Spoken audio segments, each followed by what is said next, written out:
வணக்கம் மக்களே. ரொம்ப நாள் அப்புறம் பார்க்குறேன்னு நினைக்கிறேன். கிட்டத்தட்ட 2 வாரம் ஆயிருக்குன்னு நினைக்கிறேன்.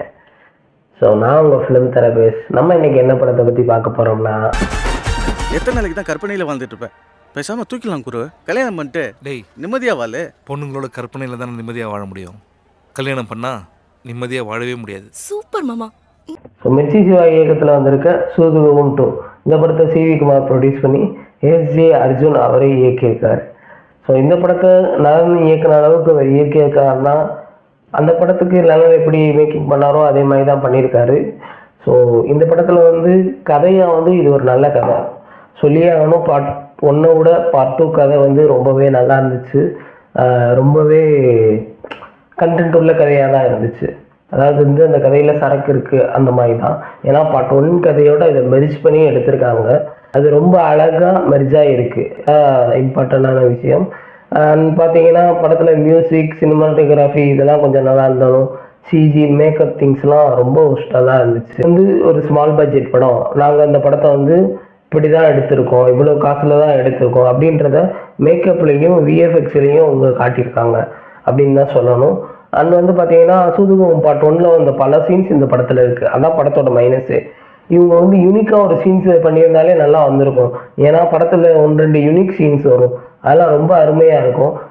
பார்ட் 1 ஒரு ஹைப்பில் இருக்குது. நம்ம அதே இதை கொண்டு வரணும் அப்படின்றதுக்காக அதே சீன் எடுத்து வச்சுருக்காங்க. அந்த மாதிரி தான் இருக்குது. தென் பார்த்தீங்கன்னா டைரக்ஷன் பொறுத்த வரைக்கும் அவர் நல்லாவே டைரக்ட் பண்ணியிருக்காரு. ஸ்க்ரீன் பிளேவும் நல்லா தான் இருக்குது.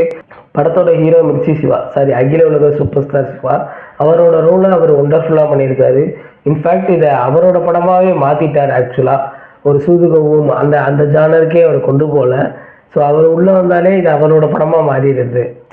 1-2 இடத்துல விஜய் சேதுபதியை மறக்கடிக்கிற மாதிரி சீன்ஸ்கள் இருக்குது. ஆனால் பல இடத்துல இவங்க அதே சீனை ரீக்ரியேட் பண்ணனால விஜய் சேதுபதி பண்ண அளவுக்கு இவர் மாசா பண்ணலையே அப்படின்னு இவங்க தோண வச்சிடுறாங்க.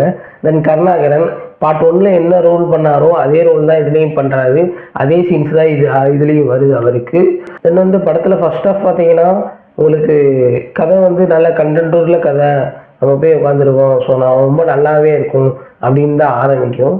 படம் போக போக வர்ற சீன்ஸில் அந்த கண்டென்ட் உள்ள கதைக்கு இவங்க இம்பார்ட்டன்ட் தராமல் வேறு எங்கிட்டோ போகிற மாதிரி தோணும். அப்படியே ஃபர்ஸ்ட் ஹாஃப் முடிஞ்சிடும்.